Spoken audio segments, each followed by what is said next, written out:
So in this question, there's a few things that we need to know. We need to know what a gigabyte equals, and that was not readily apparent there. So if you look it up, you see that 1 gigabyte is a billion bytes. That's a 1 and 9 zeros after it. So that little piece of information is really essential, because the rest of it, we can say that 1 byte is 1 character and 2,000 characters equals 1 page.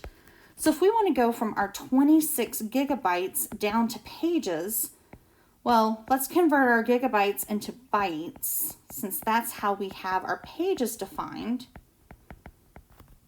And so 1 byte, 1 character, and it's 2,000 characters for 1 page. So if we go through this unit conversion, we're looking at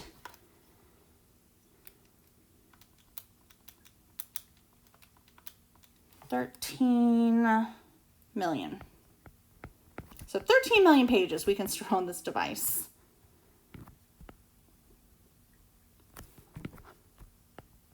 Now to turn this into books, we know that 1 book is 500 pages. So if we just keep going, if we have this 13 million pages and we multiply this by 1 book over 500 pages, that we get the pages to cancel. We'll just take our 13 million, divide by 500, and you're looking at 26,000 books. So you can store quite a few books on this device.